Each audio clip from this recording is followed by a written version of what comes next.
Nous avons là une scène de famille des plus charmantes. L'enfant Jésus bondit dans les bras de sa mère en souriant. Le petit Saint Jean-Baptiste tient la croix. Sainte Élisabeth, sa mère, lui joint les mains en un geste de prière. La Sainte Vierge reçoit l'enfant Jésus dans ses bras, dans une attitude à demi agenouillée devant son divin Fils. Et enfin, Saint Joseph, légèrement en retrait, accoudé, regarde paisiblement cette scène qu'un ange couronne d'un bouquet de fleurs multicolores. Observez le magnifique dallage d'albâtre du sol. Revenez sur l'expression du visage de la Vierge, vous y trouverez grandeur, tendresse et humilité. Ce tableau a été peint pour la reine Claude de France, épouse de François Ier. Grand mécène, François Ier mit beaucoup de soin à collectionner les œuvres des plus grands artistes de son temps et qui aujourd'hui constituent un fonds essentiel pour le Louvre. Le beau a toujours été l'un des axes de la politique des rois de France. Regardez attentivement cette petite merveille. La tonalité de gris et de noir souligne le caractère d'un homme mesuré et humain. La fourrure et le velours se mélangent en une élégance discrète mais sûre. Les mains ont une position qui indique la nature de ce fin diplomate que fut Balthazar. Un être discret et serein.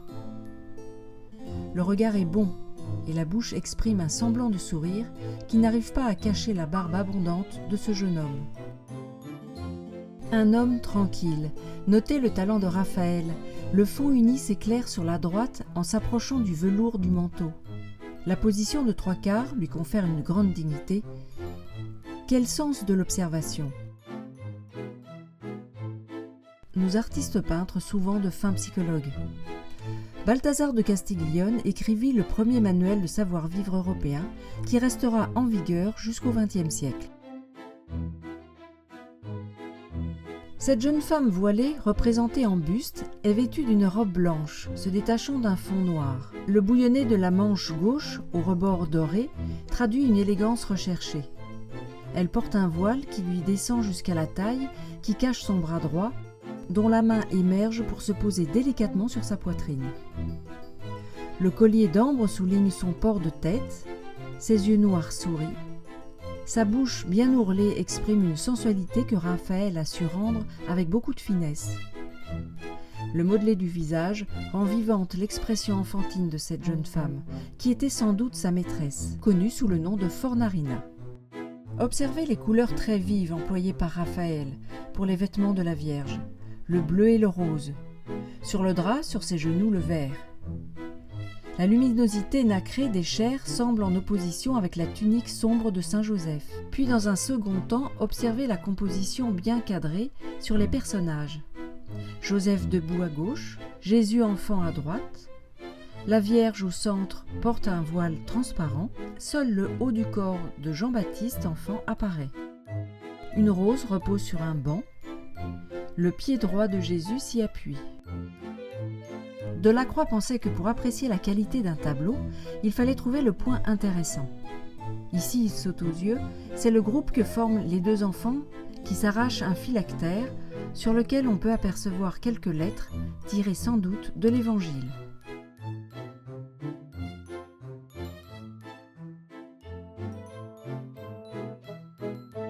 Saint Jean-Baptiste nous apparaît comme un jeune garçon à peine vêtu, assis sur une branche dans un paysage sombre où les vers se multiplient. Pas moins de 5 nuances. Il montre du doigt un autre paysage dans le lointain, lumineux cette fois. En effet, le rôle de Saint Jean-Baptiste dans le Nouveau Testament est fort bien représenté par Raphaël. Saint Jean-Baptiste est le précurseur, celui qui annonce la venue du Christ, qui est la lumière du monde.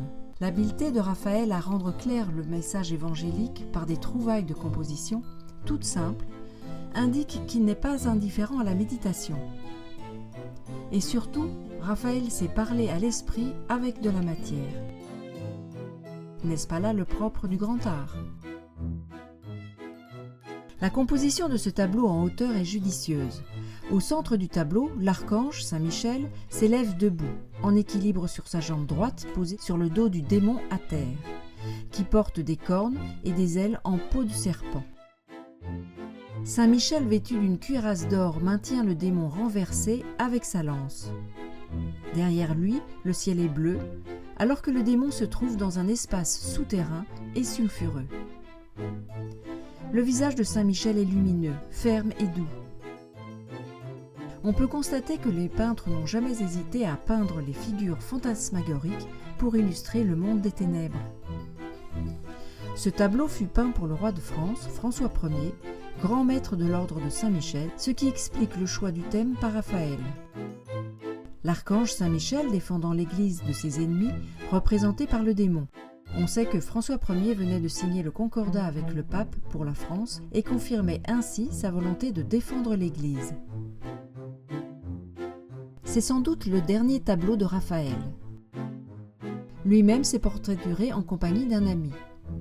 Le rapport affectueux qui les lie se révèle par le geste de la main de Raphaël sur l'épaule de son compagnon. Rien de figé dans cette composition. Au contraire, l'instantanéité du mouvement de l'ami qui se tourne vers Raphaël s'est rendue perceptible par le raccourci de son bras qui avance vers nous et le mouvement des doigts. La sobre harmonie des couleurs, noir, gris, blanc, met en valeur l'essentiel, les visages et les sentiments qu'ils expriment. Raphaël regarde au loin et son ami se tourne vers lui en une interrogation confiante et admirative. Nous avons là ce que la peinture occidentale a su nous donner de plus émouvant, de ce qu'il y a de plus humain dans l'humain, c'est-à-dire l'expression des visages.